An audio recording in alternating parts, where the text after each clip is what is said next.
kebingunganku yang ada di Alkitabku, Bible itu, aku kan sempat janjian sama satu pendeta di gerejaku itu, yang aku bilang baik banget itu. Jadi saat aku bertanya, dia nggak cari pembenaran gitu, dia benar-benar transparan. Kenapa kok ini begini, kontradiksi. Dia mengakui memang kitab sucinya Kristen itu memang banyak kesalahan. Bismillahirrahmanirrahim. Ya ayyuhalladzina amanu dkhulu fis-silmi kaffah.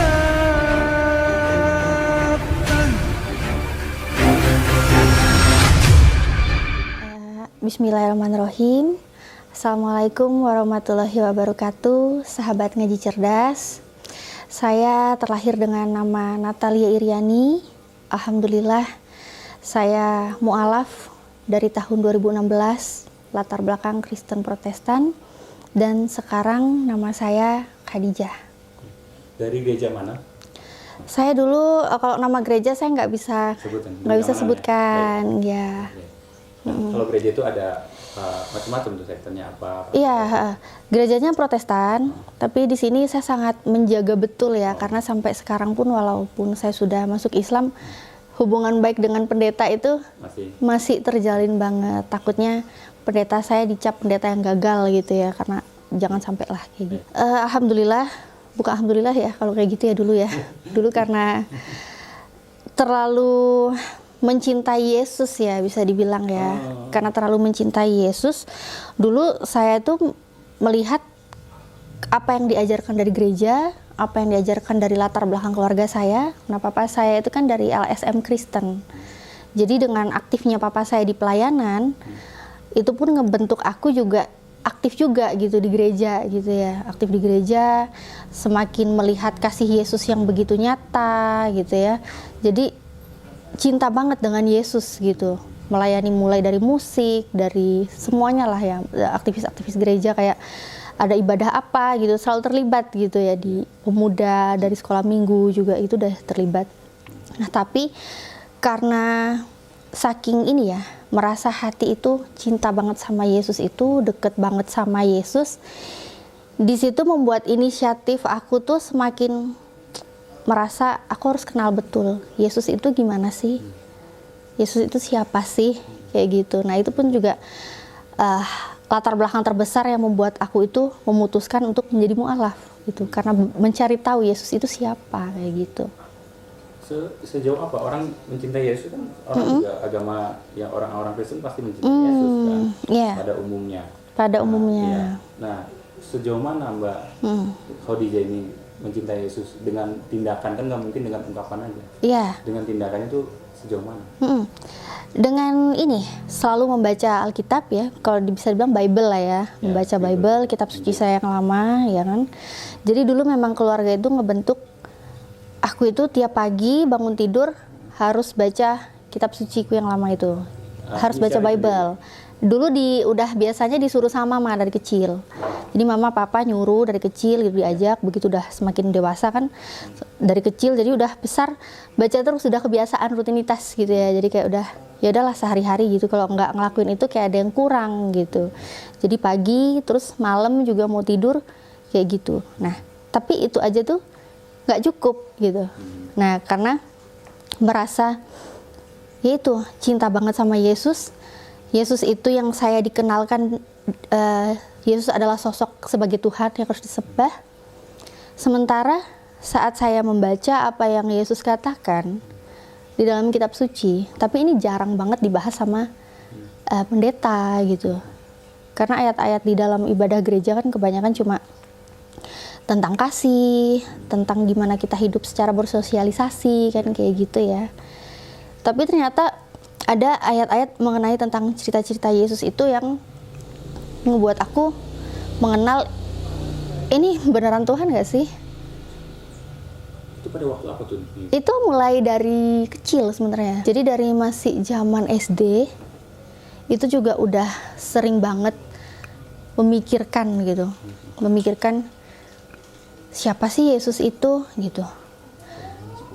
Karena aneh banget kalau diperkenalkan katanya Yesus itu Tuhan.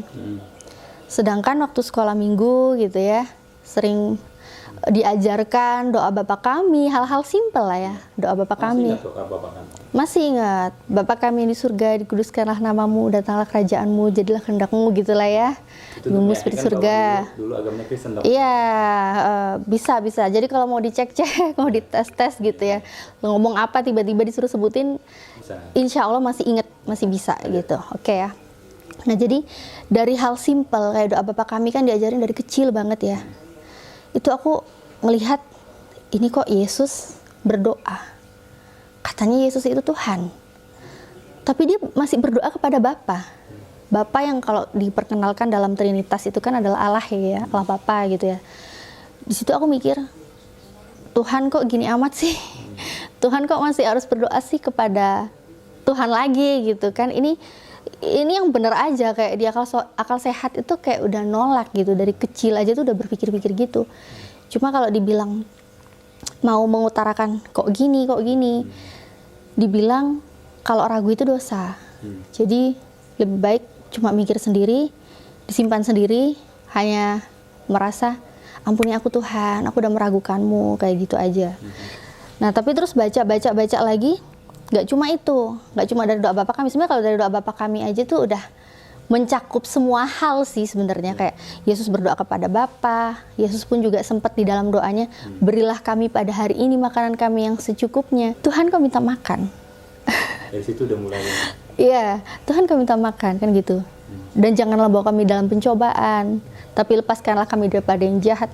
Itu aku, akal sehat tuh benar-benar menolak ketuhanan Yesus di saat aku tuh berdoa Bapa kami gitu loh. Padahal juga lagi taat-taatnya ya. Iya, lagi taat-taatnya. Dan doa Bapa kami itu kan tiap hari lah. Intinya kalau kita seminggu sekali kan, kami dulu minimal seminggu sekali di gereja kayak gitu. Tapi rata-rata tiap hari itu dibawa gitu loh, dalam doa pagi, doa malam itu dibawa. Jadi banyak hal-hal yang bingung, ini kok ngenes gitu ya, kok gitu amat gitu ya. Terus dari cerita-cerita Yesus juga pernah diceritakan di ini ya, kisahkan Yesus itu dulu kan pernah kelaparan. Nah, jadi Yesus itu lapar, terus dia itu ngelihat pohon ara dari jauh gitu kan. Karena dia lapar, ngelihat pohon ara kan pasti yang dipikiran pengen makan. Nah, ternyata dia udah sampai pohon ara itu, udah deket, ternyata nggak ada buahnya. Nah, jadi ini aku mikir lagi nih, ini kok kalau Tuhan itu pasti kan maha tahu, Tuhan itu pasti nggak pernah lapar. Ini Yesus itu yang katanya Tuhan, ternyata dia kelaparan. Aneh. Kalau Tuhan tuh nggak mungkin lapar gitu loh, sedangkan Yesus lapar. Nah, jadi kalau teman yang punya akal sehat pasti bisa memilih, apakah pantas Yesus yang lapar dijadikan Tuhan gitu, disebut sebagai Tuhan, disembah sebagai Tuhan, apa pantas kan kayak gitu. Terus yang dia kena prank pohon ara gitu ya, dikirain ada buahnya ternyata nggak ada, apa pantas itu adalah Tuhan, sedangkan Tuhan itu maha tahu. Jangankan pohon ara ya, apapun lah, yang bulu mata aja nih semua ada berapa gitu ya, istilahnya gitu ya, rambut segala macam itu pasti dia tahu gitu kan. Apa yang akan terjadi pasti dia tahu. Ini kok nggak tahu gitu. Nah, ini akal sehat pasti akan menolak. Ini cuma manusia. Nah, tapi ya itulah, dengan hebatnya doktrin ya. Hebatnya doktrin itu tertancap di pikiran tuh, Yesus 100% manusia, 100% Tuhan. Nah, udah mulai tuh. Enggak, jadi keraguan-keraguan gitu tuh selalu ragu, tapi dengan doktrin Yesus itu kan 100% manusia, 100% Tuhan gitu ya. Jadi yang aku berpikir untuk memerangi akal sehat gitu ya, dan takut ragu itu dosa, jadi mikirnya ya mungkin tuh kemanusiaannya. Nah, tapi di situ pun ada yang menganggap kan di situ Yesus melakukan mujizat, mengutuk pohon ara itu terus kering selama-lamanya kan, tidak berbuah lagi. Itu pun kalau aku mikir itu ketuhanannya, kayaknya nggak ada yang spesial gitu loh. dari sifat-sifat ketuhanan kayaknya enggak. Karena kalau kita baca di perjanjian lama pun, apalagi cerita-cerita sekolah minggu, banyak nabi-nabi terdahulu pun juga melakukan mujizat dengan izin Tuhan, dengan izin Allah, kan kayak gitu. Jadi itu benar-benar yang semakin mengenal Yesus, semakin mencintai Yesus, semakin berpikir ini beneran Tuhan atau Yesus hanya manusia? Dia Tuhan atau hanya utusan Tuhan? Kayak gitu-gitu. Jadi itu dari SD itu mikir-mikir kayak gitu. Terus sampai besar berpikir. Dan Allah itu memudahkan hidup aku tuh dengan lingkungan orang-orang yang baik gitu loh. Jadi alhamdulillah ditempatkan dengan orang yang mayoritas muslim gitu ya. Terus dengan orang-orang di pihak gereja pun juga ternyata tempat denominasi aku gereja itu pendetanya pun jujur gitu loh. Tapi dulu ada yang aku lupa nih. Jadi dulu waktu aku masih SD pun dulu sempat nanya ya ke guru sekolah minggu aku tuh, sempat aku nanya gini, Bu, ini kalau aku baca, kan ada ayatnya di Markus 12 ayat 29. Kan Yesus sendiri ngomong, dengarlah hai orang Israel, Tuhan Allah kita, Tuhan itu Esa. Di situ aku tanya sama guru sekolah mingguku, tanya sama guru agamaku. Aku bilang, Bu, ini Tuhan kita kok Yesus. Ini di Alkitab, di Bible ini ya, tapi dulu bilangnya sih Alkitab karena selalu diajarnya itu namanya Alkitab gitu ya. Di Alkitab, Yesus itu ngomong, Tuhan Allah kita. Kok diajarinya Tuhan itu Allah? Mayoritas kan muslim dan dulu aku sekolah negeri ya, jadi aku bilang ke guruku, ini berarti Tuhannya kita sama Tuhannya orang Islam sama dong, sama-sama Allah. Kalau orang Islam bilangnya Allah, kalau di Indonesia kan tulisannya Allah gitu, sama dong. Tapi tetap dibilang, ya Tuhan kita ya Yesus, kalau kamu ragu kamu dosa. Gitu ya? Iya, kalau kamu ragu kamu dosa. Kayak gitu. Jadi pertanyaan kayak gitu sering keinget gitu loh. Jadi setiap mau nanya, iya nanti kalau ragu dosa. Setiap mau nanya kalau ragu dosa. Jadi sering gitu nanya-nanya kayak gitu tuh mau ragu dosa gitu nanti. Jadi ya udah, ya lanjut cerita ya sampai aku udah sampai besar gitu kan. Semakin kadang kalau berdoa di gereja juga khusyuk banget. Sampai nangis-nangis saking cintanya sama Yesus itu ya, merasa kayak iya nih Yesus sudah nebus dosa aku gitu ya. Jadi kan merasa kayak hutang nyawa gitu lah ya, kayak seolah-olah gitu ya, seolah-olah gitu. Tapi kadang pun di pikiran juga bingung juga. Nggak masuk akal juga gitu. Karena gimana bisa dibilang kebenaran kalau tidak ada keadilan? Maksudnya gitu? Nah, karena gimana bisa sebuah keyakinan yang kita yakini itu benar, ternyata di dalamnya ada ajaran yang dimana orang yang bersalah tidak mempertanggungjawabkannya, justru malah orang yang suci yang tidak bersalah itu harus dihukum, menanggung semuanya. Itu nggak adil. Nah, itu nggak adil. Jadi di situ aku merasa kebenaran seperti apa ini? Memaksakan kebenaran, ini pembenaran atau kebenaran? Karena nggak adil banget gitu, merasa sakit gitu, kok saya yang dosa, kok Yesus yang dibunuh gitu ya, Yesus yang mati disalib gitu kan. Kalau dibilang dibunuh pun juga sebenarnya panjang ceritanya. Katanya enggak, Yesus memang menyerahkan, tapi kalau kita mau teliti juga menyerahkan diri sendiri gimana, toh dia juga dilaporin sama muridnya Yudas itu kan, yang katanya pengkhianat. Ya panjang lah sebenarnya cerita-cerita yang membuat, kalau mau mikir sebenarnya aneh banget gitu loh. Jadi kayak nggak mungkin lah kayak gitu. Masa kalau dia memang rela disalib, kenapa dia sempat berdoa beberapa kali? Dan setiap cerita-cerita Yesus selalu berdoa, dia selalu berserah diri kepada Bapaknya gitu kan, selalu menyerahkan, ya Bapa gitu kan, biarlah kehendakmu yang jadi, jangan kehendakku yang jadi. Semakin memperjelas Yesus itu ada sosok yang mengendalikan dia. Yesus itu ada sosok yang yang mengatur Yesus gitu loh. Nah, jadi tuh mikir-mikir aneh juga, tapi belum berani terlalu serius mempelajari dulu, cuma merasa aja gitu. Mungkin sih teman-teman yang nonton di sini, mungkin yang juga masih menyembah Yesus sebagai Tuhan, mungkin tanpa disadari pernah kayak merasakan apa yang aku rasakan mungkin ya. Bahkan kayak pengakuan iman rasuli juga. Kan tiap minggu tuh kan ada. Masa di situ Yesus duduk di sebelah kanan Allah gitu kan. Bapa yang Maha Kuasa kan digituin. Ada kalimat seperti itu. Jadi di situ aku dulu pernah ngobrol sama kakakku. Semoga Allah berikan dia hidayah. Belum. Semoga Allah memberikan dia hidayah. Ini dulu pernah kakakku dulu ngobrol sama aku. Dulu masih zaman-zaman masih single-single semua nih. Oh. Jadi merasa gini. Kenapa ya? Kok Yesus itu kok naik ke surga duduk di sebelah kanan Allah, Bapa yang Maha Kuasa? Ngapain dia di sebelah kanan Allah? Kenapa kok nggak dia aja yang Allahnya langsung?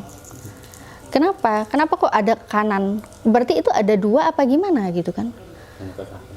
Iya, aku sama kakakku itu dulu sempat ngobrol kayak gitu, terus iya juga ya.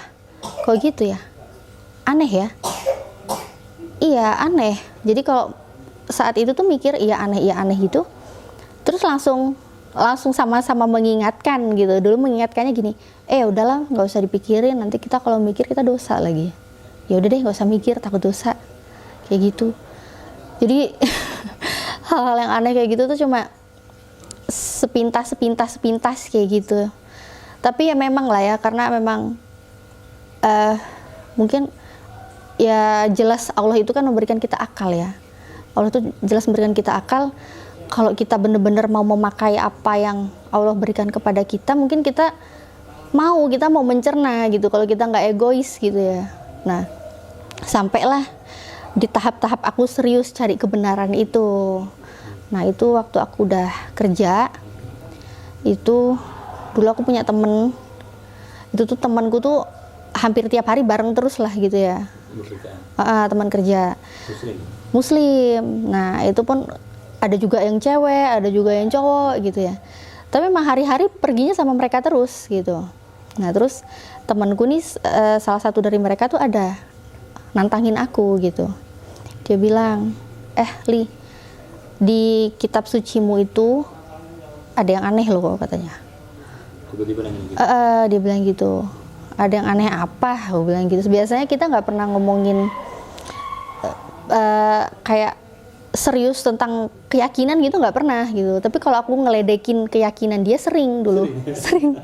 Aku kalau ingat dulu ya Allah bener-bener bego banget gitu. Aku hanya karena Islamfobia gitu ya. Padahal teman-temanku yang Islam itu kan baik-baik semua gitu loh ke aku.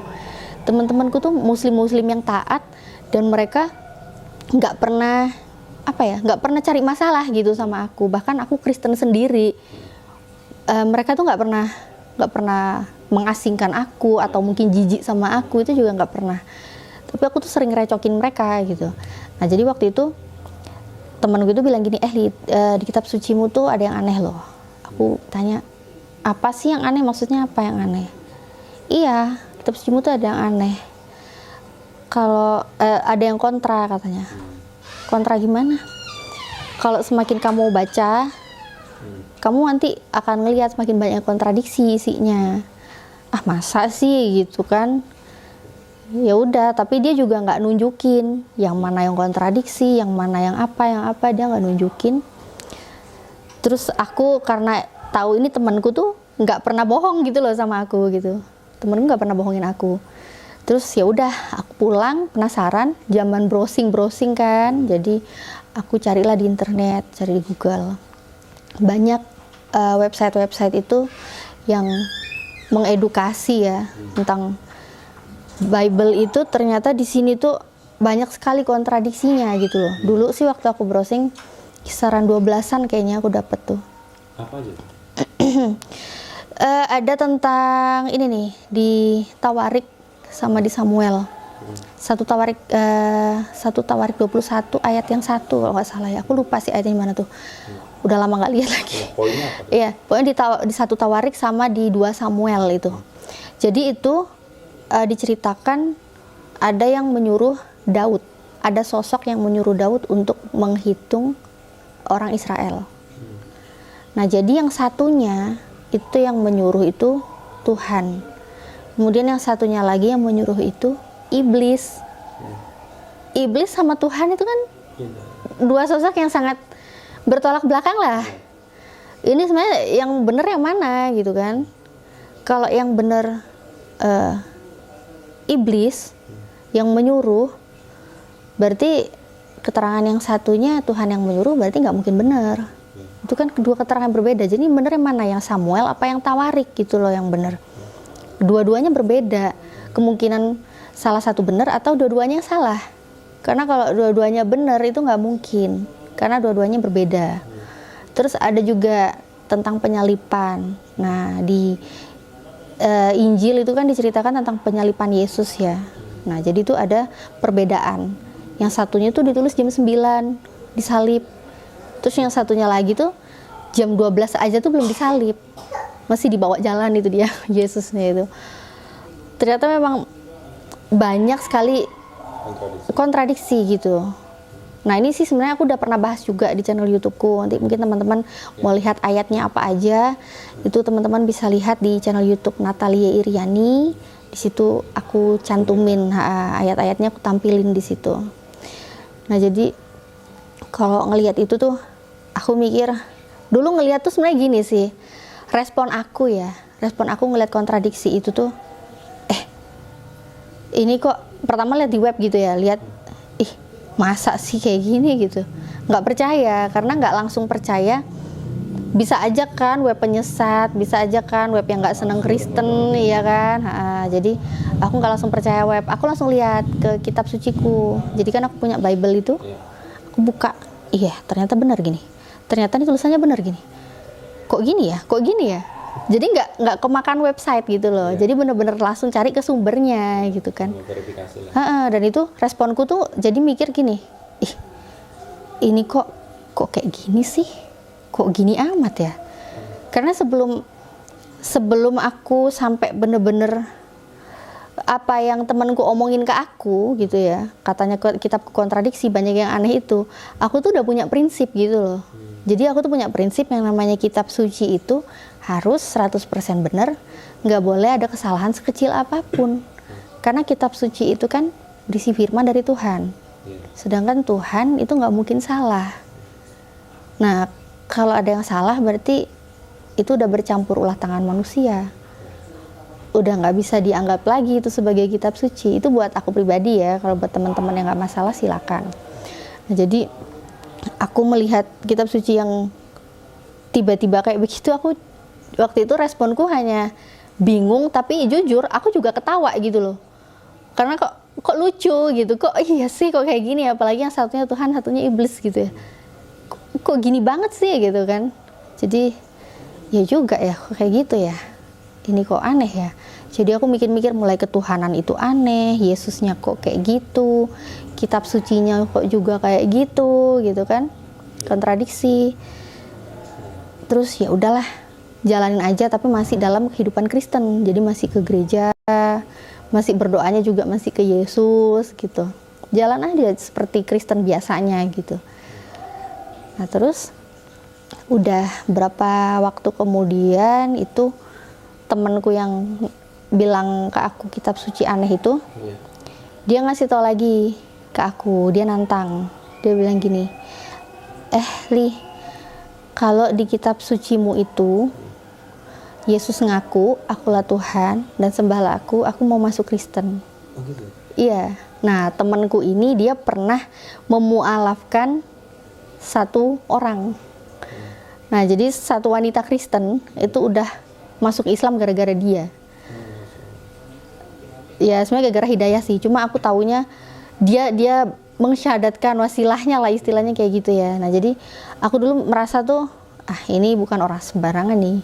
Kalau dia masuk Kristen, ada kebanggaan tersendiri lah buat aku kalau aku bisa ngajak temanku itu masuk Kristen kan kayak gitu.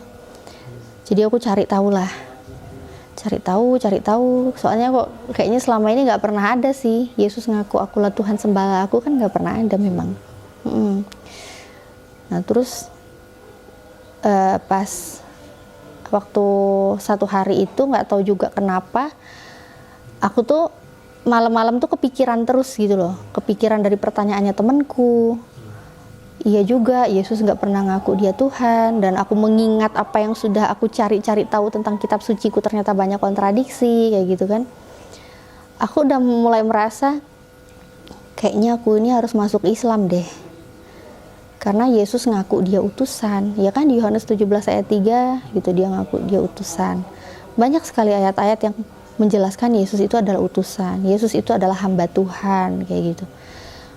Dan aku merasa memang siapa sih yang nggak tahu di Indonesia sini ya, pasti semua tahu, mayoritas Islam mereka memuliakan Yesus itu sebagai nabi, sebagai seorang utusan kan gitu. Jadi aku ngerasa kayaknya aku harus masuk Islam nih. Mulai klik itu gara-gara apa tuh? Nah, itu dulu masih perasaan, dan tapi itu juga nggak langsung minta syahadat. Jadi itu saat itu malam-malam itu aku berdoa, tapi dulu berdoanya tuh aku nggak nyebut nama Tuhan.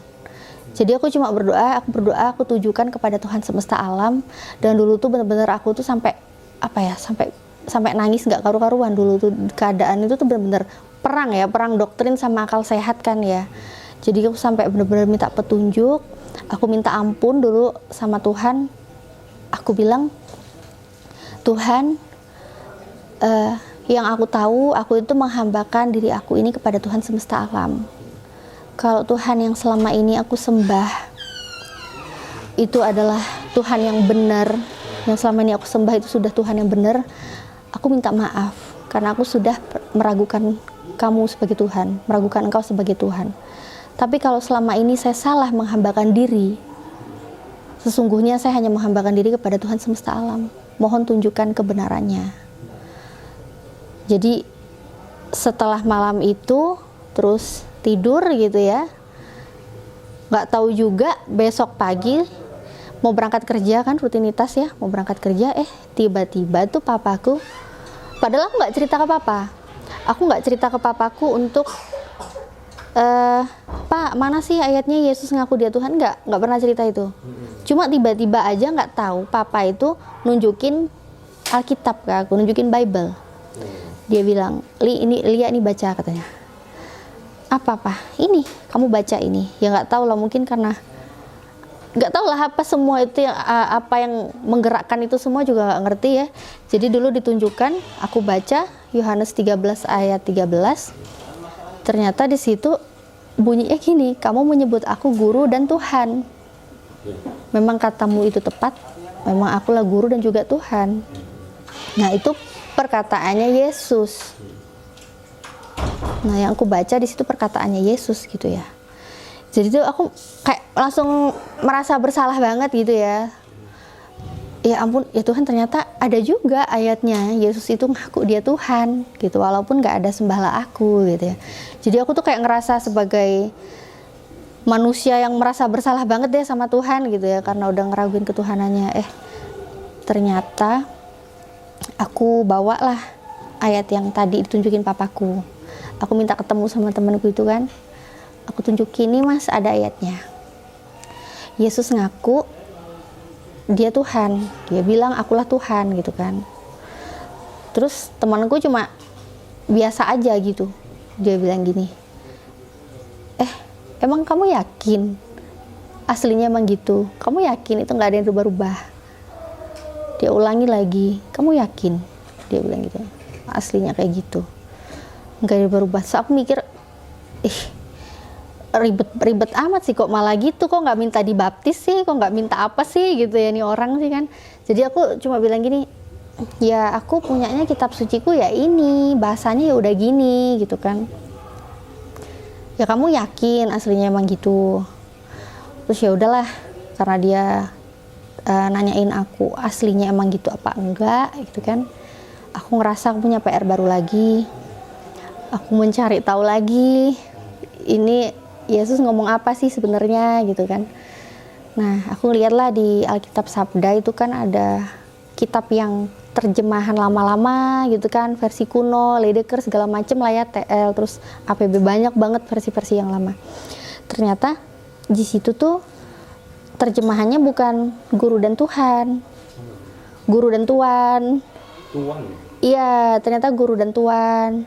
Terus guru dan junjungan kayak gitu. Bukan Tuhan ya. Bukan. Tuan. Tuan. Jadi engkau mengenal aku sebagai guru dan tuan gitu. Kau menyebut aku guru dan tuan, guru dan junjungan gitu. Dan itu banyak gitu loh terjemahan-terjemahan kayak gitu. Yang lama-lama kayak gitu. Nggak tahu juga ini kenapa kok dia tiba-tiba jadi Tuhan. Aku cuma mikir ini yang bener yang mana sih? Kok bisa beda-beda gini sih? Nah, terus karena temanku bilang aslinya gitu apa enggak, aku langsung ke Bible Hub. Itu kan ada original teksnya. Di situ aku cari, ternyata memang di situ tulisan aslinya itu kata yang dipakai itu kurios. Kurios. Kurios. Nah, ternyata kurios itu aku terjemahin ke bahasa apapun, nggak ada yang menerjemahkan kurios itu sebagai Tuhan. Tapi Tuhan. Tuan. Jadi adanya itu Bapak, Tuan, terus ke Inggris itu Mister, ke Malaysia itu Enci gitu. Ya? Sir. Iya, Mister kayak gitu. Ke bahasa Inggris Mister gitu kan. Jadi nggak ada yang kamus manapun tuh nggak pernah menerjemahkan dia sebagai Tuhan. Tiba-tiba jadi Tuhan. Jadi tiba-tiba yang Tuan kok jadi Tuhan gitu. Ada sifat ilahianya ya.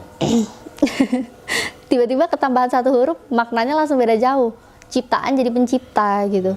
Nah makanya aku mikir, ih kok ngeri banget sih, nggak mungkin lah. Kayak aku misalnya punya tetangga gitu ya, atau enggak nih Mas ya, Mas Asep gitu ya.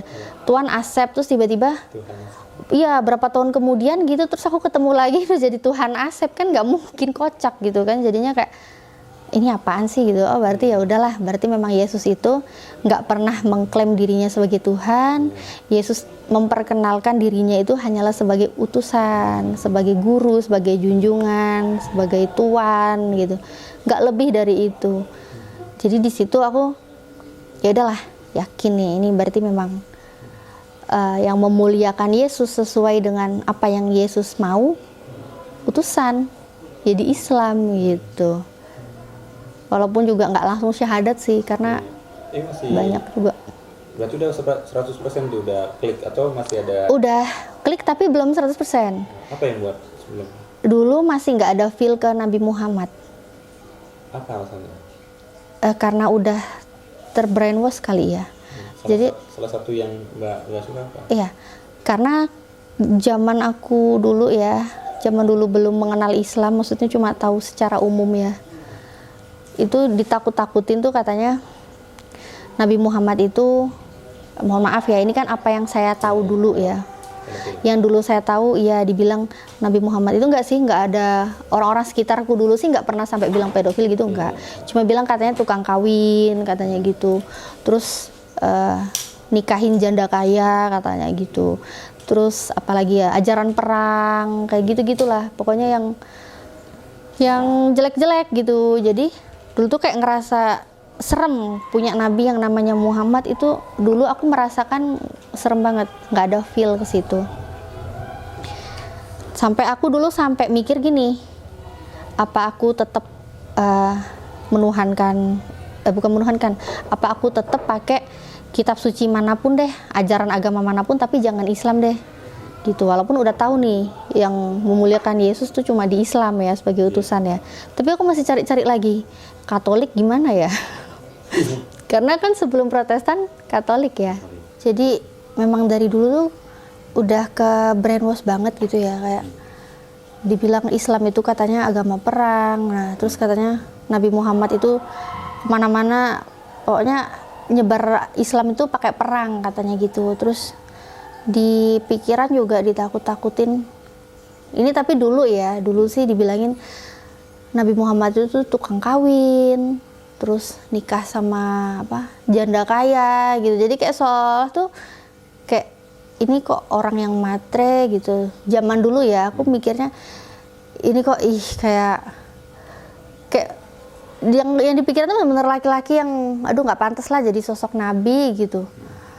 Terus juga nikah sama wanita yang banyak gitu ya, makanya dibilang tukang kawin lah ini itu gitu ya. Banyak banget lah hal-hal yang negatif kayak gitu, dibilang ajaran teroris, ajaran suka ngebom kayak gitu.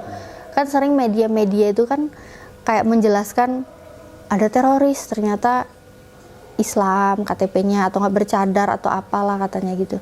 Jadi memang yang aku pikirin dulu ngeri banget mau masuk Islam tuh, tapi ngeri banget kalau punya nabi kayak gitu. Kalau bisa yang lain deh, cari agama yang lain aja, nggak usah nyari Islam, walaupun udah kelihatan Yesus itu dimuliakan sesuai dengan yang Yesus bilang itu di Islam gitu. Tapi memang nggak ada feel-nya dulu ke Nabi Muhammad gitu, karena udah ngeri duluan sama apa yang di pikiran, yang diomongin orang tentang Nabi Muhammad gitu kan. Dulu aku sempet sampai berpikir, apa aku ke Katolik kali ya? Katolik tuh ketuhanannya gimana ya gitu kan? Karena yang aku tahu kan Katolik duluan daripada Protestan. Jadi terus yang aku ingat juga Katolik itu kan punya kitab Deuterokanonika ya. Itu katanya kan dulu kitab yang disobek sama Martin Luther kan, nggak dipakai. Jadi aku sampai cari-cari tahu juga, temanku ada yang Katolik. Aku baca kitabnya, tapi aku baca ngacak aja gitu ya. Aku juga lupa itu di kitab apa, pasal apa, aku juga lupa. Aku asal buka, aku baca, ini kok isinya bagus juga sih. Aku baca ini kok baik sih. Itu dulu tentang ini sih, tentang kayak aturan-aturan dalam kehidupan gitu loh. Mungkin kalau di Islam tuh mungkin kayak sunah-sunah gitu kali ya, kayak gitu kali ya. Tapi itu bukan sunah lah, kan cuma seperti gitu ya, kayak arahan-arahan yang baik-baik gitu. Jadi dulu aku baca, terus aku bilang ke temanku, dulu kan di kantor tuh ada yang Katolik, ada yang Islam gitu kan. Aku ngomong, ternyata kitabnya Katolik ini bagus juga ya isinya ya. Bagus juga ternyata. Terus aku pengen belajar gitu. Nah tapi temanku yang Islam ini bilang gini, Nat, yang namanya kitab suci itu pasti isinya bagus, itu pasti isinya baik-baik semuanya, tapi yang namanya kebenaran, yang benar itu pasti cuma satu. Nggak mungkin benar semua, karena ajarannya beda. Walaupun isinya semua baik katanya gitu, tapi yang benar pasti cuma satu. Situ aku mikir, iya juga ya, yang benar pasti cuma satu. Kalau baik, semua keyakinan, semua agama ngajarin hal baik pasti ya kan, tapi belum tentu yang baik itu benar. Jadi ya udah, aku mikir-mikir lagi gitu kan. Jadi memang dari dulu tuh udah ke brainwash banget gitu ya, kayak dibilang Islam itu katanya agama perang. Nah terus katanya Nabi Muhammad itu kemana-mana pokoknya nyebar Islam itu pakai perang katanya gitu. Terus di pikiran juga ditakut-takutin ini, tapi dulu sih dibilangin Nabi Muhammad itu tukang kawin, terus nikah sama janda kaya gitu. Jadi kayak seolah tuh kayak ini kok orang yang matre gitu. Zaman dulu ya aku mikirnya ini kok kayak yang dipikirkan tuh bener-bener laki-laki yang aduh nggak pantas lah jadi sosok nabi gitu.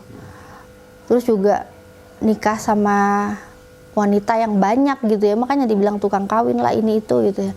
Banyak banget lah hal-hal yang negatif kayak gitu, dibilang ajaran teroris, ajaran suka ngebom kayak gitu. Kan sering media-media itu kan kayak menjelaskan ada teroris, ternyata Islam KTP-nya atau nggak bercadar atau apalah katanya gitu.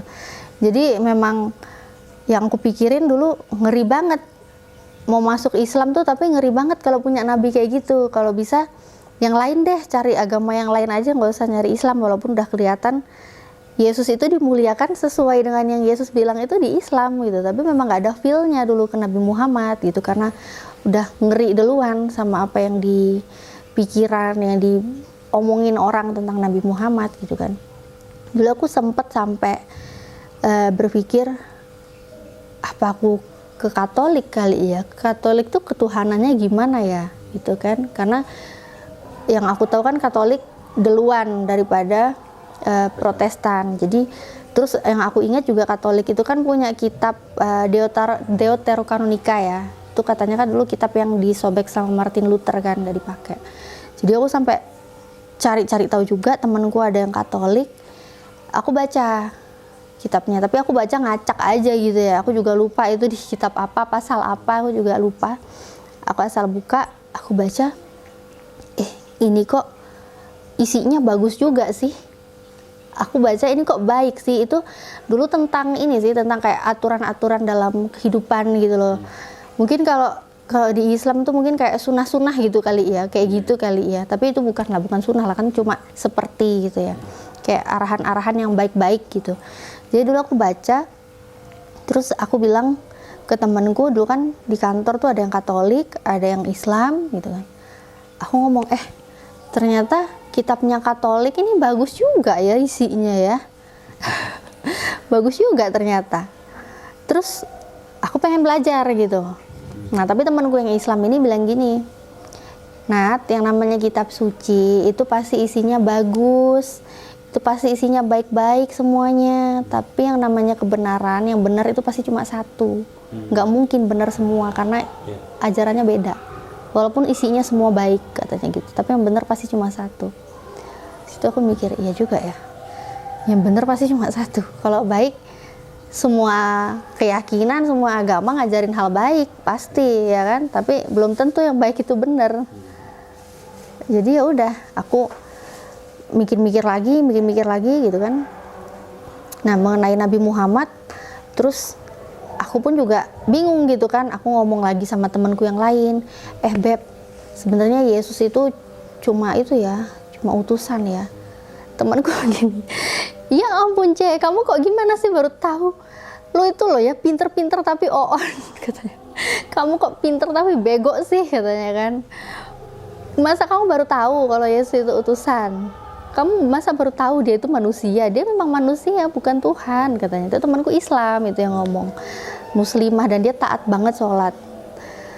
Jadi aku bilang, ya aku baru tahu sih, cuma gimana ya, bingung aku mau masuk Islam apa enggak ya. Nggak ada feel aku sama Muhammad, aku ngomong gitu. Ya udahlah, kamu belajar aja katanya. Kamu belajar aja, terserah aja deh kamu mau kemana, terserah. Yang penting bagus kamu udah sadar Yesus itu bukan Tuhan, Yesus itu manusia katanya gitu. Terus ya udah, aku semakin penasaran lagi. Kok kayaknya nyari-nyari yang lain tuh tetap menjurusnya pengen masuk Islam gitu. Tapi belum ada feel ke Nabi Muhammad. Nah terus sampai ada temanku lagi yang lain gitu kan, udah berapa waktu kemudian, terus dia ngobrol, aku tuh diceritain kisahnya Nabi Muhammad, sedikit kisah tentang Nabi Muhammad. Itu ya karena aku bilang, aku tertarik sama Islam itu agama yang benar. Bahkan waktu aku sempat curhat dulu, aku sebelum tahu Islam itu benar, aku dulu pun sempat habis ketemu kontradiksi kan, aku sempat ketemu pendeta loh dulu. Jadi pendeta di gereja aku dulu, aku sempat ngajakin ketemu. Terus aku tanyain kenapa kok kitab suci kita begini, ada yang kontra, kenapa Yesus begini. Dia kan sempat bilang, kitab suci yang 100% benar itu kitab sucinya orang Islam, Al-Quran. Dulu dia sempat ngomong gitu. Nah jadi semua hal-hal yang kebayang itu aku ngomong ke temanku, dan teman-temanku udah tahu nih, aku udah sadar yang benar Islam gitu. Jadi aku bilang, ya Islam itu memang agama yang benar, tapi aku belum bisa, soalnya aku nggak mau lah ada feel tentang Nabi Muhammad. Nah akhirnya temanku itu cerita sedikit tentang Nabi Muhammad. Dia ngomong, kalau kamu tahu kisah Nabi yang ini, kamu pasti nggak akan mungkin benci sama satu orang yang kayak gini. Dia bilang, dulu Nabi Muhammad itu sebelum beliau meninggal, sebelum baginda Rasulullah meninggal, itu Rasulullah itu merasakan sakaratul maut. Terus di situ Nabi Muhammad itu malah memohon, malah berdoa, ya Allah timpakanlah semua rasa sakit umatku ini kepadaku. Karena Nabi Muhammad itu merasakan sakit gitu. Nabi Muhammad nggak mau umat yang dia cintai itu merasakan sakit, nggak mau. Aku ngerasa, aku nggak pernah ketemu Nabi yang begitu penyayang banget sama umatnya sampai kayak gitu tuh, nggak pernah gitu. Bahkan yang aku tadi bilang, aku mempelajari juga kisah nabi-nabi terdahulu kan di Perjanjian Lama. Bahkan Yesus sendiri yang sangat aku cintai, dia nggak pernah kayak gitu loh. Ini bukan tentang membandingkan satu dengan yang lainnya ya, tapi tentang apa yang aku pikirkan sebelumnya. Aku merasa dulu Nabi Muhammad tuh sosok yang bukan teladan banget, sosok yang hina banget, sampai kayak walaupun ajaran agama yang dibawanya itu bener, dulu aku merasa itu aku nggak akan mungkin mau lah, karena nabinya kayak gitu. Ternyata Nabi Muhammad itu benar-benar sayang sama umatnya, bahkan umatnya yang di zaman setelah dia meninggal pun dia mendoakan semua umatnya, padahal nggak pernah ketemu, nggak pernah ngelihat dia. Tapi sampai segitunya Nabi Muhammad bersedia merasakan semua sakit, semua umatnya itu ditimpakan ke dia. Aku denger itu kayak, ini kok ada ya orang kayak gitu ya. Kok ada sih kayak gitu kan. Terus nggak cuma itu, bahkan dibilang juga, aku diceritain juga, Nabi Muhammad itu dia dijamin masuk surga, iya. Tapi Nabi Muhammad juga menjamin dia nggak mau masuk surga sebelum semua umatnya itu masuk surga. Dia akan cari satu-satu. Jadi seburuk-buruknya umatnya Nabi Muhammad tetap akan dijemput sama Nabi Muhammad, akan dimasukkan ke surga juga. Baru Nabi Muhammad mau masuk. Sampai semua umatnya itu masuk surga. Itu benar-benar kayak terpukul banget lah nih, kok kayak merasa berdosa banget gitu. Aku kayak merasa, ya Allah, aku dulu tuh, tapi dulu belum bilang ya Allah gitu ya. Dulu aku cuma, ya Tuhan, ini sampai segitunya gitu, ada sosok yang semulia itu, ngapain aku benci kayak gitu. Ya udahlah, jadi aku dari cerita itu baru sedikit cerita yang aku tahu dulu ya. Aku mulai merasa, ini kenapa ya ada nabi yang aku begitu benci, ada orang yang begitu aku benci, ternyata dia sebaik itu. Siapapun, bahkan menjadi umatnya, dia akan menolong sampai seperti itu gitu. Nah, terus dari sedikit cerita itu aku pikir-pikir gitu. Ya juga ya, Nabi Muhammad itu kalau diinget-inget kayak yang aku bilang tadi kan, aku nggak suka sama Nabi Muhammad, aku sering ngehujat, bahkan teman-temanku yang aku sering ngehujat itu, aku ingat juga yang aku bilang Nabi Muhammad pernah kan aku di pikiranku dulu Nabi Muhammad itu menikahi janda kaya gitu ya. Dulu aku pernah protes hal itu ke temanku. Ya Nabi Muhammad itu kan, aku nggak bilang Nabi sih dulu, aku bilang Muhammad. Ya Muhammad itu dulu kan nikah sama janda kaya kan. Dulu aku sampai ngehujat kayak gitu. Nah dulu tapi temanku cuma bilang, iya, emang kenapa? Masalahnya apa kalau dia nikah sama janda kaya? Dia nikah dan dia juga bahagia kok. Kenapa? Masalahnya di mana? Nah ternyata semakin aku mempelajari, dulu walaupun nggak dapat jawaban sedetail apa gitu ya, sekarang aku semakin mempelajari, semakin mengerti. Apalagi kayak kisah-kisahnya Nabi Muhammad tuh kan, sirah nabawiyah itu nggak kuat lah kalau mau mau bener-bener sampai kita kenal Nabi Muhammad tuh kayak apa. Aduh nggak tau lah, mungkin nangis terus kali ya. Ternyata bahkan sampai istrinya yang dulu aku nggak suka juga aku bawa-bawa untuk ngehujat Nabi. Bahkan Bunda Khadijah itu istrinya Nabi Muhammad yang sempat aku nyinyirin itulah ya. Ternyata beliau pun juga adalah orang yang luar biasa, memperjuangkan agama Allah. Bahkan dengan harta kekayaannya itu dipakai buat Allah. Semuanya, bahkan kalau udah nggak ada lagi, tulang-tulangnya pun dia siap memberikan itu untuk dakwah.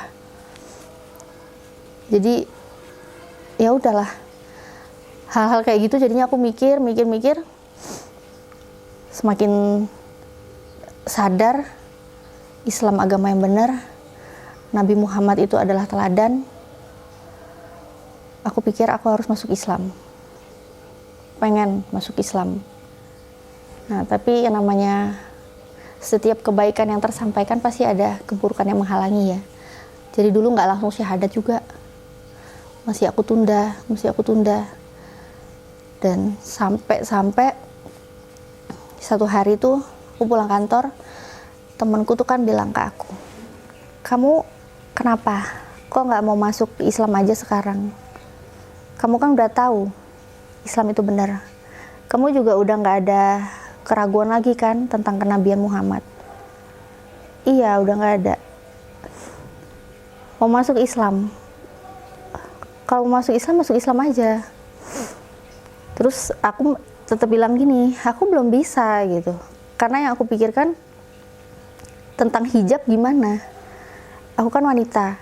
Nah, yang aku tahu sebagai muslimah itu harus menutup aurat, harus pakai kerudung gitu ya. Sedangkan aku dulu masih tinggal sama orang tua, masih belum bisa berhijab kan, karena orang tua kan Kristen. Terus temanku bilang, ya udah, kamu maksimalkan aja sebisamu, kamu maksimalkan aja. Yang penting kamu semasa kamu belum bisa, kamu terus aja minta ampun sama Allah, kamu minta maaf aja sama Allah, kamu maksimalkan aja sebisa kamu. Yang penting kamu tuh harus tahu keputusan kamu sekarang itu yang menentukan kamu di akhirat nanti. Jangan nunda kebaikan, katanya gitu. Kamu nggak tahu, nanti ini 5 menit ke depan kita di jalan ada kecelakaan atau apa, kamu nggak tahu. Atau nanti pulang tiba-tiba ada apa, kamu mati di rumah, kamu juga nggak tahu. Terus ya udah, jadinya saat itu langsung aku syahadat di mobil. Sendiri atau satu? Sama temen. Jadi langsung ya udah kalau gitu. Karena ya juga aku mikir kita nggak ada yang tahu loh umur kita kapan. Iya kalau masih hidup besok. Iya kalau nanti malam masih hidup kan gitu. Jadi ya udahlah, jangan menunda kebaikan. Begitu udah tahu Islam itu agama yang benar, Nabi Muhammad adalah nabi yang terakhir, ya sudah, nggak ada cara lain lagi. Lebih baik apa ya? Lebih baik terpaksa masuk surga sih daripada dengan sukarela masuk neraka kan gitu. Langsung syahadat aja jadi mobil. Disaksikan berapa temen? Dulu nggak, jadi cuma berdua aja di mobil. Oh, gitu. Berdua aja di mobil, terus sembunyi-sembunyi dulu. Terus gimana ketahuan sama keluarga berapa lama? Lama. Menyembunyikan keislaman. Lama, berbulan-bulan, hampir setahun. Hampir setahun. Terus dan setahun akhirnya ketahuan. Iya, ketahuannya ini Mas, jadi awalnya itu kan setelah bersyahadat gitu ya. Itu tuh karena problemku hijab, jadi aku juga langsung pulang kantor, selesai syahadat langsung kita mampir ke toko ya, ke toko busana muslim. Belilah beberapa baju muslim, beberapa kerudung gitu kan. Jadi sebelum ketahuan itu ya benar-benar sembunyi-sembunyi dulu. Jadi dari rumah mau ke kantor, kan dari rumah kan nggak pakai kerudung. Kerudungnya aku taruh di tas, diumpetin. Terus sampai kantor, sebelum sampai kantor gitu kan, jadi udah agak jauh dari rumah, aku pakai kerudung. Sampai orang-orang taunya, ih udah mualaf nih, udah pakai kerudung nih gitu kan. Iya, jadi orang-orang taunya tiba-tiba aku udah pakai kerudung gitu. Nah, terus ya udahlah, jadi semua tahu, teman-teman kantor duluan tahu aku mualaf. Responnya ya kaget dan mayoritas Islam ya. Oh, berarti mereka ini alhamdulillah gitu. Kebanyakan alhamdulillah, tapi ada juga yang ngehujat, ada yang ngajak debat. Dari agama? Temen yang Katolik ada, yang Kristen ada. Kalau yang Islam alhamdulillah lah, nggak ada yang ngehujat. Mereka malah, kalau yang Islam ya pada umumnya lah, mereka berlomba-lomba nyari jariah gitu ya. Jadi ngajarin, lomba-lomba ngajarin sholat, ngajarin bacaan, gitu, semuanya pada berlomba-lomba gitu. Nah di kantor pun juga ada temen yang Kristen itu, dia sampai ngajak debat gitu, dibilangin aku pengkhianat lah ini itu gitu. So aku tunjukin semua ayat yang aku pelajari, aku tunjukin ke dia. Dia udah langsung debat di kantor gitu. Iya. Masih banyak orang. Langsung debat di kantor gitu. Yang lainnya pada ketawa-ketawa. Jadi yang Islam pada ketawa-ketawa ngelihat aku ngejawab mereka gitu kan. Sampai ada yang bilang, aku besok bawain kamu buku ini. Kamu kalau baca, aku juga nggak tahu buku apa itu dulu temanku ngomong. Kamu pasti menangis, kamu pasti masuk Kristen lagi, kamu pasti kembali lagi ke Tuhan Yesus. Nggak bakalan, aku bilang gitu. Ya udahlah, itu cerita-cerita sedikit di kantor gitu ya.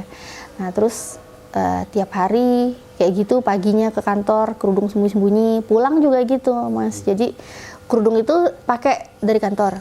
Udah deket rumah ngerasa nggak aman nih, bahaya nih. taruh di tas lagi kerudungnya. Tapi semasa aku momen-momen ngelepas kerudung, dilihat banyak mata, itu hati itu nggak tenang. Itu hati itu cuma sambil ya Allah ampuni aku, ya Allah ampuni aku. Berdosa banget. Karena ya itulah udah muslimah kan, kok nggak pakai kerudung kan langsung dilihat orang gitu. Jadi cuma selalu memohon ampun sama Allah gitu. Terus sholat juga sembunyi-sembunyi, sholat sembunyi-sembunyi, terus wudhu semua, terus kerudung juga jemur kerudung itu di kamar biar nggak ketahuan. Gitu. Sajadah mukena itu di lemari dikunci, biasanya nggak pernah dikunci. Jadi kunci-kunci semuanya kayak gitu, dan itu hampir setahun. Gak nyaman banget, sembunyi-sembunyi kayak gitu. Ketahuannya di mana? Ketahuannya itu hari Minggu. Ada Minggu sama siapa? Itu awalnya tuh aku ngehindar. Jadi gini, kan itu dulu pas hari itu tuh pas kakakku datang ke rumah. Kan kakakku sebenarnya dulu udah nikah semua gitu ya. Nah jadi pas ada satu kakakku tuh datang liburan ke rumah, dan itu pas hari Minggu tuh aku sengaja menghindar, nggak mau ke gereja kan ya. Jadi dulu tuh zaman-zaman di gerejaku tuh 4 kali ibadah dalam satu minggu. Jadi karena jemaatnya banyak gitu kan. Jadi ada satu gereja tuh 4 kali ibadah, gantian-gantian jamnya. Jadi mulai dari jam pagi, mulai siang, sore, malam tuh aku nggak ke gereja. Aku pergi dari pagi, pulang udah malam banget. Pergi sama teman-teman, dan sepanjang perjalanan tuh aku bilang sama temanku gini, aku tuh nggak nyaman banget deh sembunyi-sembunyi kayak gitu, nggak nyaman, pengen banget ngasih tahu orang tua. Caranya kayak gimana ya ngasih tahu? Teman-teman juga mikir, iya ya, caranya gimana ya ngasih taunya ya? Mereka mikir terus ya udahlah, ya serahkan aja ke Allah, yang penting kamu jalanin aja katanya.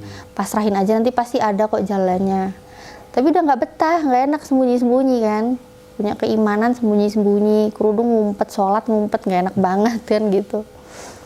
Terus ternyata di saat hari Minggu itu yang aku bilang bener-bener udah nggak nyaman banget itu, aku pulang sampai malam. Nah kakakku yang aku bilang lagi liburan itu, dia nanya ke aku, Dek, kamu dari mana? Kenapa kamu baru pulang jam segini? Kamu gak ke gereja? Enggak, aku bilang gitu kan. Kenapa kamu gak ke gereja? Iya, emang udah gak mau ke gereja. Langsung jawab gitu. Langsung nyantai, emang udah gak mau ke gereja. Kenapa kamu udah gak mau ke gereja lagi? Kamu udah gak Kristen? Iya, aku udah gak Kristen. Keberanian gitu. Jadi, gimana ceritanya? Karena udah, Feeling. iya dulu awalnya takut banget ngasih tahu. Dulu takut karena takut ngelukai hati orang tua kan, takut mereka sedih atau apa kan gitu ya. Tapi ternyata saat benar-benar pengen ngasih tahu, berani banget gitu loh. Jadi ya itu, kalau orang Jawa bilang mungkin mokong kali ya, mokong banget jawabnya itu, langsung ketus gitu ya. Jadi dibilang, iya aku emang udah nggak Kristen lagi. Terus kakakku langsung, apa? Kamu udah nggak Kristen? Terus kamu apa sekarang? Kamu Islam? Hah? Karena kan dia tahu teman-temanku mayoritas Islam yang deket kan. Jadi aku bilang, iya, aku udah Islam. Mulai kapan kamu masuk Islam? Udah lama. Dia langsung panas lah ya dia ya. Jadi dia langsung panas, saat itu dia langsung teriak-teriak kan. Dulu kamarku itu kan di lantai 2. Jadi dia langsung teriak-teriak manggil mamaku, mama katanya kan. Mama lihat ma, sini ma katanya. Terus mamaku datang ke kamarku, terus dia bilang, ma lihat nih ma, nih anak kesayangan mama nih. Dia sekarang udah nggak Kristen lagi ma, dia udah Islam katanya gitu. Mamaku cuma, hah? Oh iya, kamu udah Islam sekarang? Iya ma, aku udah Islam. Oh, mulai kapan kamu masuk Islam? Udah lama mah, udah lama banget. Oh, pantesan mama curiga gelagat-gelagatmu. Kok udah aneh, katanya gitu kan. Kamu yakin udah Islam? Iya ma, aku udah Islam, bilang kayak gitu. Terus akhirnya mama bilang, mama kan ini ya, jadi mamaku tuh kan murtadin ya. Mamaku tuh dari Islam masuk ke Kristen dulu mungkin karena nikah sama papa kali ya. Nah jadi mamaku tuh sama kakakku ngasih tahu gitu kan, kamu tuh gimana sih dek, mama aja dari Islam masuk ke Kristen, kamu kok malah masuk Islam? Kenapa sih kamu masuk Islam? Iya, aku masuk Islam memang. Kenapa? Ya memang harus masuk Islam. Terus mama bilang, kamu udah yakin beneran kamu masuk Islam? Iya, udah yakin. Terus nanti kakakku bilang gitu, kakakku bilang gini, terus kamu emang di Islam kamu sanggup? Islam itu sulit loh katanya. Islam itu bahasanya aja pakai bahasa Arab, kamu berdoa harus Arab, sholat Arab, semua Arab. Emang kamu bisa? Susah loh itu katanya. Udah bisa, oh udah lancar, aku udah bilang gitu. Hah? Udah lancar? Iya udah bisa, udah lancar aku ngomong gitu. Jadi udah. Sampai mama pun tetap nakut-nakutin gitu dulu, mama bilang, nanti kalau kamu di poligami gimana? Kalau kamu nanti, kan kamu udah Islam terus kamu nikah nanti, kalau kamu masuk kamu nanti di poligami sama suamimu nanti gimana? Ya udah nggak apa-apa. Kalau emang nanti pun takdirku aku diharuskan jadi poligami ya udah nggak apa-apa, aku ngomong gitu. Jadi spontan aja jawab gitu. Terus akhirnya mamaku bilang ya udahlah kalau emang udah yakin. Tapi nggak selesai di situ mas. Jadi mamaku sama kakakku kan keluar dari kamar, turun, nggak tahu dia ngomong apa sama papaku. Terus aku dipanggil, jadi dari lantai bawah tuh kedengaran aku dipanggil. Aku turunlah, masuk ke kamar yang biasanya buat kalau kakakku datang itu kan di situ. Aku udah lihat papaku tuh udah duduk sambil nunduk aja gitu kan. Terus mamaku juga sama kakakku di situ. Terus kakakku bilang, Dek, lihat tuh papamu kayak gitu. Duduk kamu di situ. Terus ya udah kayak di sidang gitu jadinya. Terus langsung papaku kan nanya aku gini, Lia, apa kamu itu benar kamu masuk Islam? Kenapa kamu ninggalin Yesus? Aku tuh nggak ninggalin Yesus, Pak. Justru karena aku ngikut Yesus, aku masuk Islam. Terus papaku langsung bilang, ampun Tuhan, gitu kata papa. Ajaran macam apa lagi nih? Terus aku bilang, ya ajarannya Yesus, Pak. Karena Yesus itu Muslim, Yesus itu Islam, ya udah aku jadinya masuk Islam. Yesus itu kan ngajarin, sembahlah Allah, sembahlah Tuhan. Ya udah papa cuma udah nggak bisa udah nggak bisa ngomong apa-apa lagi lah, udah papa kayak gitu. Jadi papa cuma bingung ajaran macam apa kayak gitu kan. Cuma nunduk, papaku nangis, mamaku juga nangis, kakakku juga, mereka semua nangis-nangis. Tapi alhamdulillah dengan tangisan mereka tuh sama sekali itu nggak ngebuat keimananku tuh goyah. Jadi walaupun aku ngelihat orang-orang yang aku sayangi banget, orang-orang yang aku cintai banget itu mereka sesedih apapun karena aku meninggalkan Kristen, aku nggak sama sekali menangis gimana caranya supaya mereka senyum lagi, enggak gitu. Aku cuma ada diem aja. Terus sampai kakakku bilang, Dek, kamu lihat tuh semuanya nangis, papa nangis, mama nangis, aku nangis, kamu tuh ya malah kayak gitu. Terus itu aku jawabnya cuma gini lagi. Terus aku harus nangis juga gitu. Sorry aku sambil batuk ya. Jadi aku bilang gitu. Terus aku juga harus nangis kayak gitu. Kakak bilang, enggak sih, kamu tuh gimana sih? Susah ngomong sama kamu. Kamu sebenarnya apa sih yang bikin kamu masuk Islam tuh apa? Kakak nanyain. Ya banyak. Yang bikin aku masuk Islam ya gara-gara aku ikut Yesus. Semuanya aku udah pelajarin kok. Terus kakakku kan inget, aku pernah ketemu sama pendetaku yang aku bilang aku tanyain itu kan tentang ayat-ayat di Alkitab itu, di Bible. Terus kakakku bilang, kamu kemarin ketemu sama pendeta yang ini gitu, aku nggak mau sebutin namanya ya. Itu gimana? Dia bilang apa ke kamu? Kamu udah tanya dia bilang apa?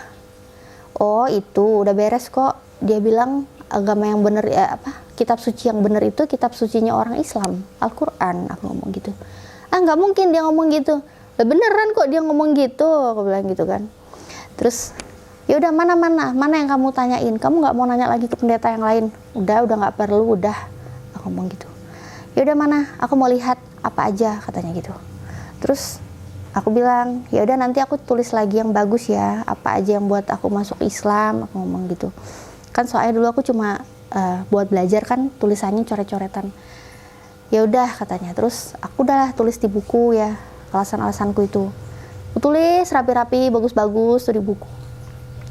Begitu aku kasih nih alasan aku masuk Islam, aku udah kasih ke dia. Ternyata buku itu sampai sekarang nggak disentuh sama sekali, nggak dibuka, nggak dibaca. Padahal aku tuh pengen banget kakakku itu tahu, keluargaku itu tahu gitu. Jadi insya Allah kalau mereka mau baca, mereka mau belajar, semoga mereka mau mengambil hidayah gitu. Buku itu sekarang masih di sana.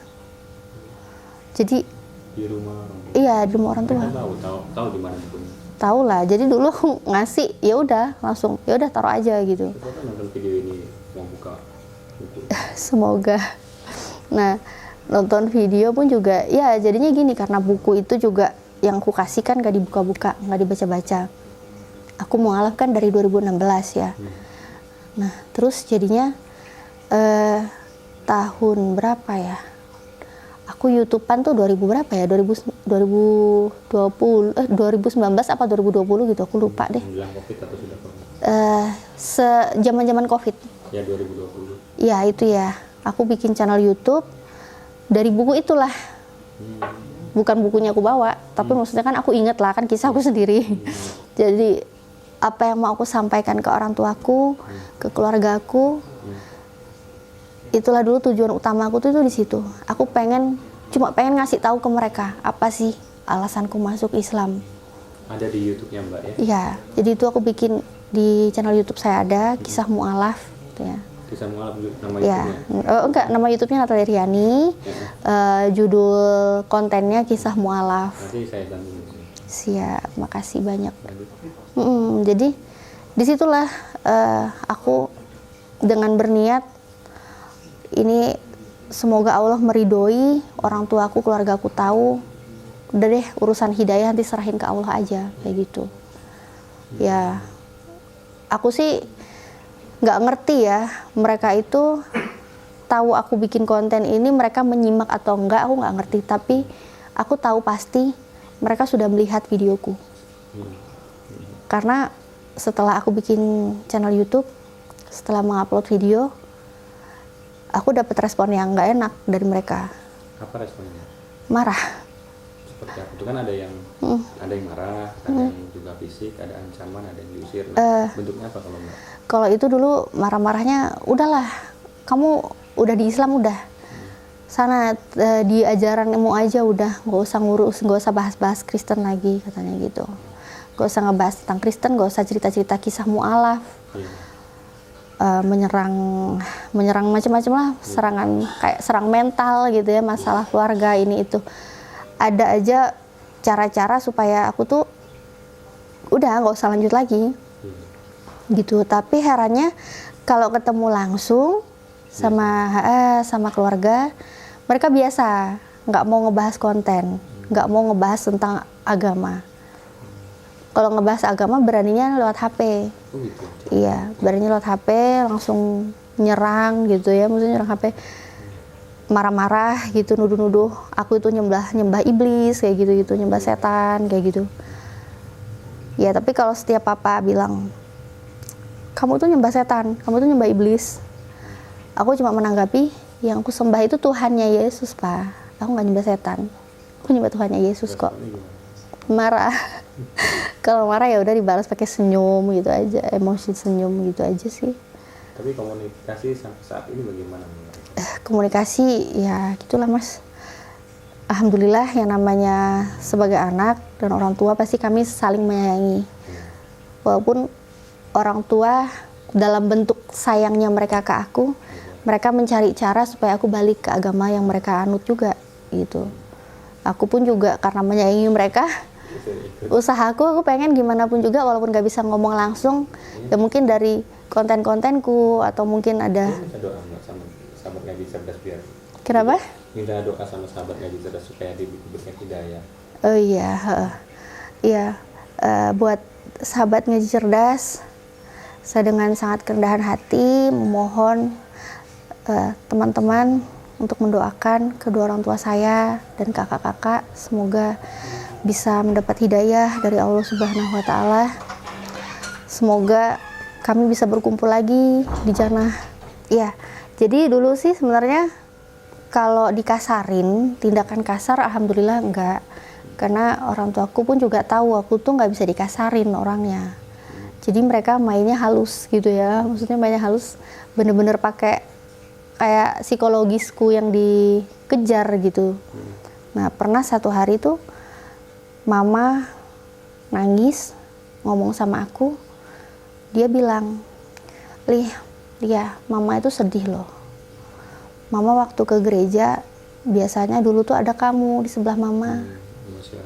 Ya, nah sekarang mama tuh sedih, mama tuh ngelihat di samping mama udah nggak ada kamu lagi, kata mama gitu. Mama tuh udah sedih, udah nggak ada kamu lagi. Bisa nggak kamu tuh untuk sekali aja, untuk yang terakhir kalinya, kamu tuh ke gereja lagi, bisa nggak? Kata mama gitu. Nah itu dulu waktu aku denger itu apa ya? Rasanya tuh pengen ngamuk ya, pengen banget ngamuk ke mama. Karena dia kan udah tahu aku tuh udah Islam. Tapi di sini aku inget banget apa yang ada di dalam Al-Quran, di dalam surat Al-Furqan ya, bahwa saya itu harus tetap baik kepada kedua orang tua, walaupun berbeda keyakinan. Boleh menolak, tapi dengan cara yang halus. Jangan sampai menyakiti mereka, kan gitu. Jadi ya udah, aku saat itu cuma bilang, Mama tuh kan dulu pernah Islam, Ma. Gak mungkin juga kan, Ma? Aku bilang ke Mama, ayo sholat sekali lagi untuk yang terakhir kalinya aja, Ma. Gak mungkin kan, Ma? Ya udahlah, Mama tolong hargai keyakinan aku juga hargai keyakinan Mama. Jadi jangan maksain, bisa ya, Ma? Ngomong kayak gitu. Ya udah, akhirnya Mama bilang ya udah. Walaupun Mama nangis, ya udah, aku nggak akan luluh juga gitu sama Mama. Artinya walaupun tidak mendukung, Mbak Khadijah tetap menjaga hubungan baik ya. Ya, tetap dalam rangka menjaga memang dalam rangka memang berbakti kepada kedua orang tua. Ya. Baik, Pak, ini sebenarnya saya pengen panjang lebar ya, cuman kayaknya nggak bakalan habis cerita. Sayang sekali ya, insya Allah bentar. Tapi kepada sahabat ngaji cerdas yang mau tahu cerita atau kisah-kisah lengkap atau debat juga ada ya. Nanti silakan sahabat ngaji cerdas mungkin bisa disebutkan lagi Mbak apa konten-konten yang di channel Mbak itu apa aja? Ya di channel YouTube saya Natalia Iriani, di situ banyak konten-konten yang insya Allah semoga bermanfaat ya buat sahabat ngaji cerdas. Bisa mampir disimak, lihat kisah mu'alaf, mungkin ada yang belum jelas di sini, mungkin di situ ada yang teman-teman bisa tahu juga. Dan ada juga saya edukasi tentang perbandingan agama, jadi pembahasan tentang kristologi. Live ya Mbak ya? Sekarang aktif di live juga, live debat. Jadi enak, lebih interaktif ya? Iya, dan juga sekarang sih mulai diselingi juga sih dengan konten nyanyi, konten sholawat, ngaji beberapa surat lah, karena kan belum pinter juga lah ngaji, masih sedikit, tapi adalah usaha. Semoga teman-teman yang mendengar ngaji, semoga bisa jadi jariah juga buat aku. Gitu. Siapa orang yang sangat berjasa mengantarkan Mbak masuk Islam? Itu saya nggak bisa sebutin namanya. Banyak. Yang paling berjasa, kan bilangnya paling ya. Kalau paling saya nggak bisa sebutin. Oke. yang inilah, yang mengena banget di Mbak. Dari orang-orang sekitar. Semua. Iya. Jadi benar-benar lingkungan yang tadi aku bilang itu, teman-teman yang deket sama aku itu ada beberapa itu, baik cewek maupun cowok, mereka semua adalah muslim yang baik. Jadi mereka menunjukkan akhlak mereka itu, mereka tidak pernah meninggalkan sholat. Walaupun sibuk kerja ya, waktunya sholat mereka sholat. Waktu aku menghujat Rasulullah pun mereka menanggapi dengan baik. Mereka tetap sabar, mereka tetap mau berteman sama aku. Nggak mengertian aku, saat aku sadar, mereka pun bukannya semakin menjatuhkan gitu, bukan, tambah dirangkul kayak gitu. Jadi benar-benar dari adabnya ya. Iya. Kebingunganku yang ada di Alkitabku, Bible itu, aku kan sempat janjian sama satu pendeta di gerejaku itu, yang aku bilang baik banget itu. Jadi saat aku bertanya, dia nggak cari pembenaran gitu. Dia benar-benar transparan. Kenapa kok ini begini? Kenapa kok ini begini? Kontradiksi. Dia mengakui memang kitab sucinya Kristen itu memang banyak kesalahan. Dia jujur itu. Dan dia mengakui kitab sucinya itu kesalahannya karena penulisnya itu latar belakangnya berbeda, budaya berbeda, bahasa berbeda, zaman berbeda katanya. Ketuanya beda-beda.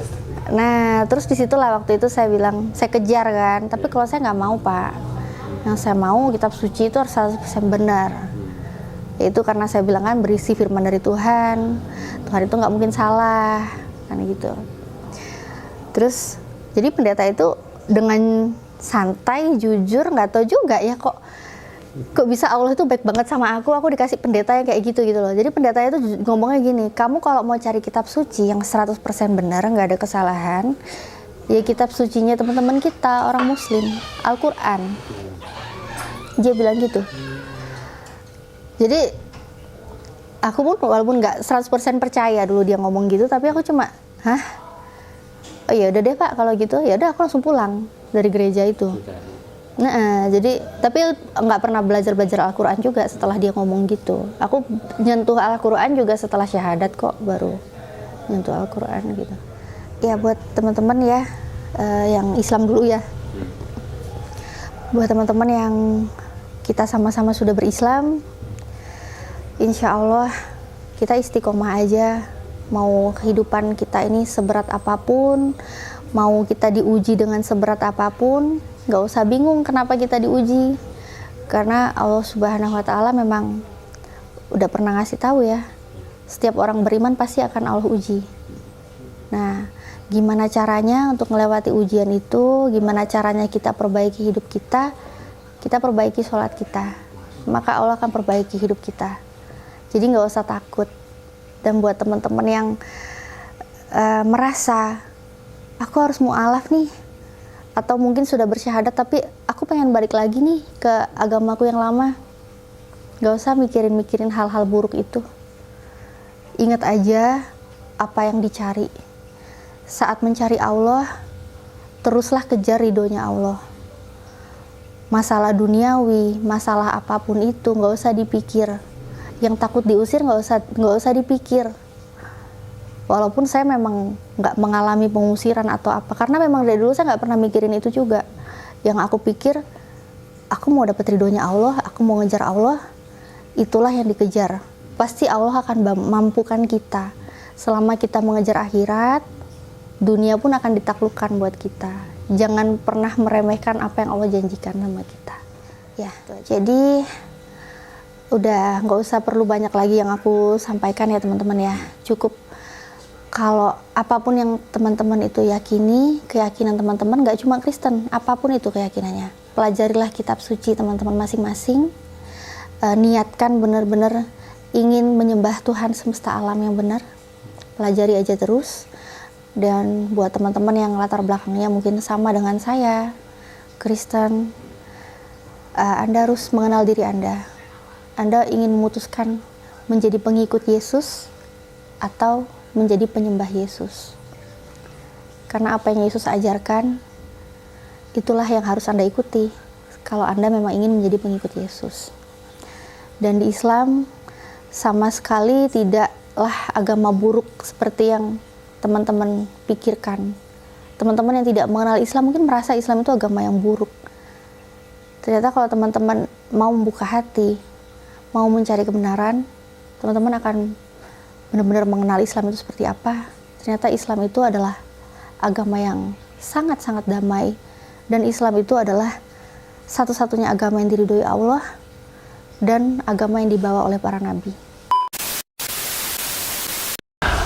Kami dari Forum Arimatea Pusat mendapatkan tanah wakaf seluas 400 meter persegi di daerah Sleman, Yogyakarta. Tempat ini selain dibangun untuk masjid, juga kita akan mendirikan pondok rehabilitasi akidah, yang mana sejak 2003 kami sering menangani kasus orang mu'alaf ataupun orang yang dimurtadkan dari Islam. Nah, jadi kita butuh satu tempat untuk merehabilitasi akidahnya, pemikirannya. Bahkan ada juga dulu kami pernah menangani orang ikut aliran sesat seperti aliran Gavatar. Nah, butuh tempat untuk konsentrasi, membimbing mereka, mendidik mereka untuk kembali kepada Islam yang kafah. Maka besar harapan kami untuk teman-teman dari sahabat ngaji cerdas untuk membantu pembangunan dari masjid dan pondok rehabilitasi akidah. Atas bantuannya kami mengucapkan jazakumullah khair. Kurang lebihnya demikian. Assalamualaikum warahmatullahi wabarakatuh.